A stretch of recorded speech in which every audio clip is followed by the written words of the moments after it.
L'entrevista política.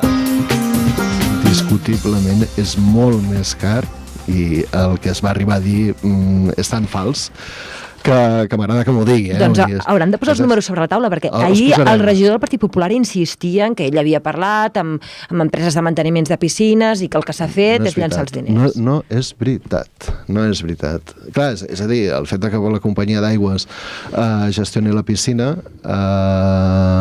clar, l'aigua el tenim a preu de cost i estàvem calculant ahir o abans d'ahir que el que ens costa reomplir la piscina no arriba a 100 euros. No arriba a 100 euros, posar aigua nova i neta. A veure, sí que és veritat que quan l'aigua de la piscina es torna de color verd, s'engeguen totes les alarmes, però el que la gent no sap és que el verd de la piscina és simplement les fulles que han anat caiguent i que han infusionat l'aigua. És una mica rotllo té. És com el rovell de l'aigua. Però, en canvi, sí que ens preocuparia que hi hagués verdet, que hi hagués algun tipus de molsa però el cost no és... Però això no ha estat així, perquè sí que hem anat colorant l'aigua, sobretot per una qüestió d'evitar que les larves dels mosquits nidessin en una aigua estancada, no?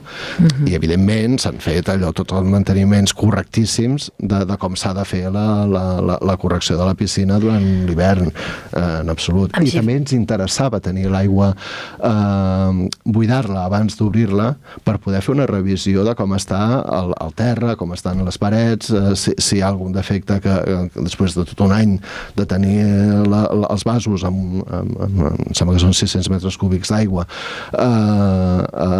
plens, allò com si ha aguantat bé l'estructura i ens interessava poder-nos entrar dintre, poder fer una bona desinfecció, veure si hi ha alguna rajoleta que s'hagi mogut i està perfecte.